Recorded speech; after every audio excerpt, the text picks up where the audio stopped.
Hi, today I will be discussing dispute resolution and crisis incident management. I am Ariel B. Villanueva, your presenter. When you say negotiation, negotiation is a process where two parties in a conflict or disagreement try to reach a resolution together.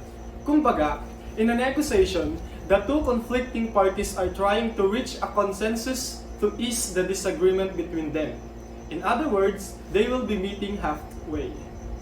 Before a negotiation, each party should consult a lawyer. Of course, every negotiation is always vital to have a legal advice. Each party should be well aware of their rights and duties for the matter they want to resolve.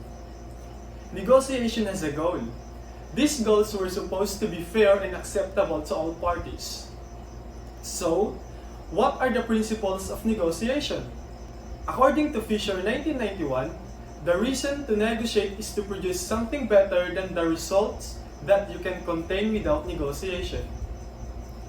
In negotiation, parties will need to, first, distinguish between positions and interests, meaning, there should be separation between what you stand for and your personal interest if there's any. Second, move from positions to interests. Here, we need to set aside what we want from what we need to accomplish. Third, list all the interests according to priority.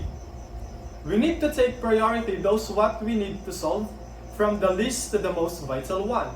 And last, think of positions as only one of many solutions to the problem, because what you might know is the best solutions for you might not be the best solution for everyone.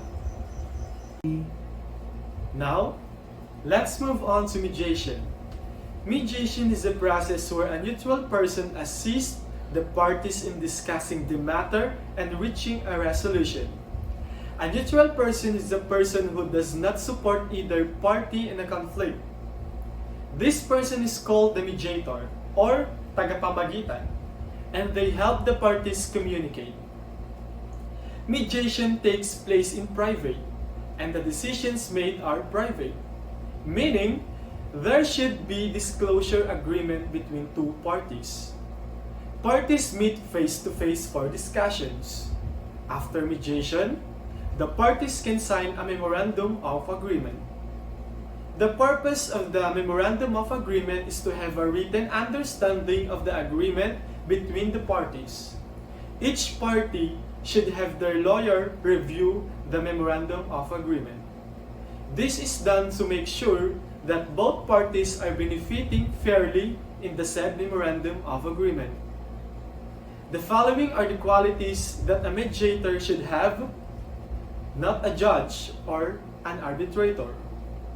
Give legal advice, provide counseling, assist by clarifying issues, identifying concerns, and helping parties understand each other's interests. Sa madaling salita, ang mediator ay dapat manatiling patas sa lahat ng pagkakataon. Principles of mediation: conflict of interest, competence, professional role boundaries, impartiality, voluntariness, confidentiality, do no harm, self-determination, informed consent, duties to third parties, and honesty is the best policy. This time, let's discuss arbitration. What do you know about arbitration? It is a process where a neutral third party makes a decision.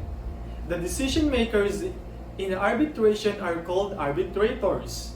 There can be one arbitrator or multiple. Each arbitrator hears the parties present their case and their supporting evidence. After hearing both parties' side of the story, the arbitrator will make a decision in the same way as a judge would in court. Arbitrators are not judged, though. They are handpicked by the parties themselves. On the other hand, a judge is appointed by the government to do legal decisions, so huwag kayong malilito sa kaibahan nilang dalawa. Arbitral decisions are sometimes called awards. Arbitral awards are generally final and compulsory. arbitration has many advantages over court hearings and litigation. For example, arbitration can be faster, more flexible, and less argumentative, intimidating, and expensive, especially here in the Philippines, where court hearings are taking years to be done. General principles of arbitration are: the object of arbitration is to obtain a fair solutions of disputes by an impartial third party without unnecessary expense or delay.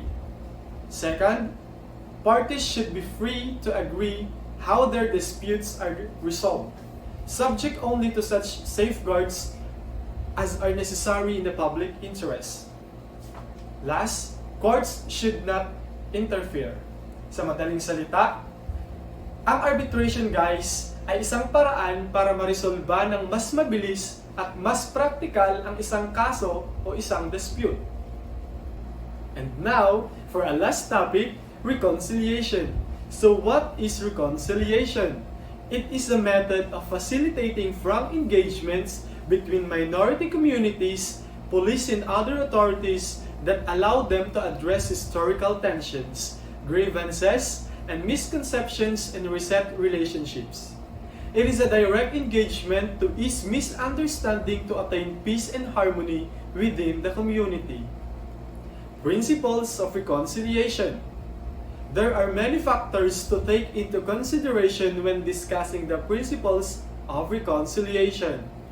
But what I understand about it is, it discusses how to have a just or fair treatment between the indigenous people of a certain place and their colonizers, or in other terms, Aboriginal and non-Aboriginal people, taking for instance have equal access to basic needs. It falls into how both parties will respect and understand someone's culture and spiritual belief. That's all for today. I have been your presenter, Ariel B. Villanueva. Thank you and God bless.